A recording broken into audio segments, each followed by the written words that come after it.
News. Kaleshwaram commission నోటీసులపై స్పందించారు కేటీఆర్. ఎన్ని నోటీసులు ఇచ్చినా ధైర్యంగా ఎదుర్కొంటామన్నారు. చట్టాలు న్యాయ వ్యవస్థపై తమకు నమ్మకం ఉందన్నారు కేటీఆర్.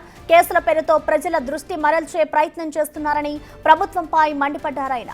ఇచ్చిన హామీలు ఎప్పుడు అమలు చేస్తారో చెప్పాలని డిమాండ్ చేశారు.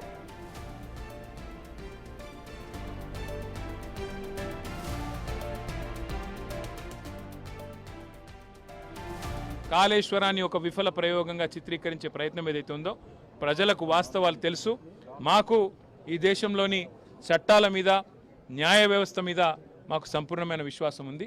తప్పకుండా ఈ ప్రభుత్వాన్ని మాత్రం తప్పించుకుందామనే ప్రయత్నం చేస్తూ ఉన్నారు. అంటే కమిషన్ల పేరిట, కాలయాపన పేరిట, కమిటీల పేరిట తామిచ్చిన 6 గ్యారంటీలు, 420 హామీలు, వాటిని ప్రజల దృష్టి వాటి నుంచి పక్కకు తీసుకుపోయే ప్రయత్నం ఏదైతే చేస్తున్నారో వదిలిపెట్టే సమస్య లేదు. ఎప్పుడు ఇస్తావు నెలకు 2500 రాష్ట్రంలోని 1,68,00,000 మంది ఆడబిడ్డలు అడుగుతున్నారు, అడుగుతూనే ఉంటాం.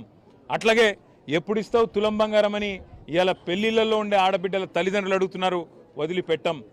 ఎప్పుడు ఇస్తావు 4,000 పెన్షన్ అని చెప్పి ఇవాళ రాష్ట్రంలోని పెద్ద మనుషులు అడుగుతున్నారు, వాళ్ళ తరపున అడుగుతూనే ఉంటాం. అట్లాగే ప్రతి ఒక్క హామీని అమలు చేసేదాకా వదిలిపెట్టాం. మీరు ఎన్ని నోటీసులు ఇచ్చినా, ఎన్ని డ్రామాలు ఆడినా అవన్నీ కూడా తప్పకుండా దూది పింజల్లాగా తేలిపోతాయనే మాట కూడా తప్పకుండా చెబుతూ, ముమ్మాటికి న్యాయము ధర్మము గెలుస్తుంది. ముమ్మాటికి తెలంగాణకు మేలు చేసిన వాళ్ళని ఆ దేవుడు కాపాడతాడు. కాళేశ్వరాన్ని